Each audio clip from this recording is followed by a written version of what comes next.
बाबा ये भाई तमिल में एक क्वेश्चन पूछे,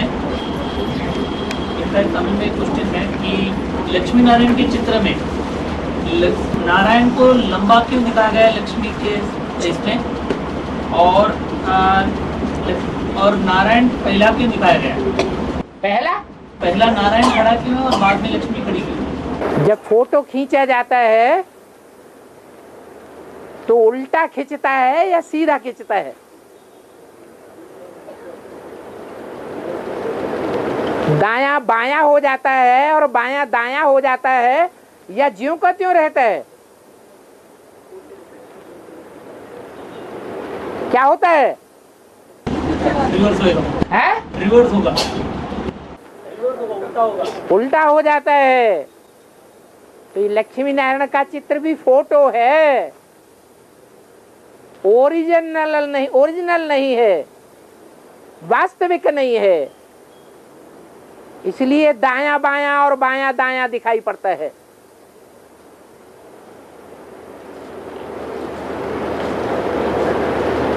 नहीं तो स्त्री को बाईं ओर रखा जाता है या दाईं ओर रखा जाता है? स्त्री का स्थान किस तरफ रहता है? अरे वामांगी कहा जाता है या दायांगी कहा जाता है? वामांगी कहा जाता है।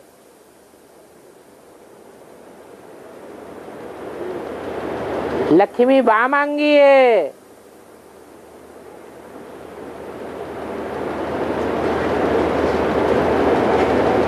शक्तियां आसुरों का संहार करेंगी, ये उनका विशेष पार्ट है। ये संहार करने का कार्य बाईं भुजा का है या दाईं भुजा का है? असुर संहारिणी गाई हुई है।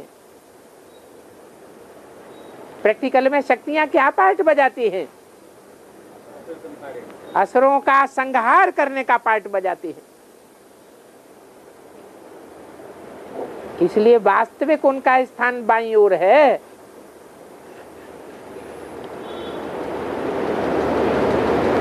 बाप कभी बच्चों का विनाश नहीं करता है।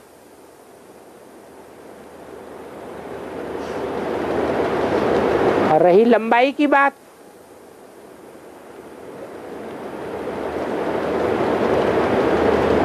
तो कहा जाता है इनके हाथ बड़े लंबे हैं। इसका मतलब क्या हुआ? ज्यादा पावरफुल हैं या कम पावरफुल हैं? ज्यादा पावरफुल हैं। तो कद की लंबाई ज्यादा पावर की निशानी है। जैसे शिवलिंग बड़ा बनाते हैं, ऊंचा बनाते हैं, और शालिग्राम छोटा बनाते हैं। शालिग्राम की ऊंचाई कम दिखाते हैं और शिवलिंग की ऊंचाई ज्यादा दिखाते हैं, ताकि ये साबित हो जाए कि बड़ा कौन है और छोटा कौन है, बड़ी सेवा करने वाला कौन है और छोटी सेवा करने वाला कौन है। सेवा के आधार पर पद का आधार बनता है, पद की प्राप्ति होती है। इसलिए नारायण को बड़ा दिखाया गया है और लक्ष्मी को छोटा दिखाया गया है।